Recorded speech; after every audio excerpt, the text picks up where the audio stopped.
मानव जीवन को उन्नत बनाने के लिए ब्रह्मचर्य की आवश्यकता उसी प्रकार से है जिस प्रकार किसी सुदृढ़ भवन का निर्माण करने के लिए गहरी नींव की। जिस मकान की नींव गहरी नहीं होगी वहाँ भविष्य में आंधी तूफान अथवा भूकंप का तनिक सा गहरा झटका लगते ही धराशायी हो जाएगा। ठीक इसी प्रकार जिस मनुष्य के जीवन में ब्रह्मचर्य का अभाव है वह कदापि उन्नतिशील नहीं हो सकता। ब्रह्मचर्य है क्या? ब्रह्मचर्य शब्द दो पदों से बनता है, ब्रह्म प्लस चर्य। ब्रह्म शब्द के अनेक अर्थ हैं। मुख्य अर्थ है ईश्वर, वेद, ज्ञान और वीर्य। चर्य के अर्थ हैं चिंतन, अध्ययन, उपार्जन और रक्षण। इस प्रकार ब्रह्मचर्य के अर्थ होते हैं ईश्वर चिंतन, वेदाध्ययन, ज्ञानोपार्जन और वीर रक्षण। ब्रह्मचर्य रक्षा ही जीवन है, वीर नाश ही मृत्यु है।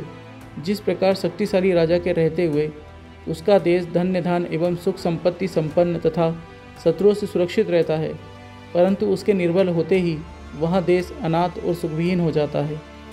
बाहर से शत्रु भी आक्रमण कर देते हैं और भीतरी चोर डाकू लूट खसोट मचाने वाले लग जाते हैं। ठीक इसी प्रकार शरीर के राजा वीर्य के निर्बल पड़ जाने पर शरीर, इंद्रियां, मन, प्राण तथा बुद्धि सभी शिथिल और सुखविहीन हो जाते हैं। बाहर से रोग, भय आदि आक्रमण कर देते हैं और भीतर से काम, क्रोध, लोभ, मोह, अहंकार आदि लूट खसोट मचाने लगते हैं। उस व्यक्ति का जीवन भार स्वरूप हो जाता है, जठर अग्नि मंद हो जाती है, प्रमेह, सपनोदोष आदि रोग घेर लेते हैं, आँखों की ज्योति कम हो जाती है, गाल पिचक जाते हैं, किसी कार्य में मन नहीं लगता।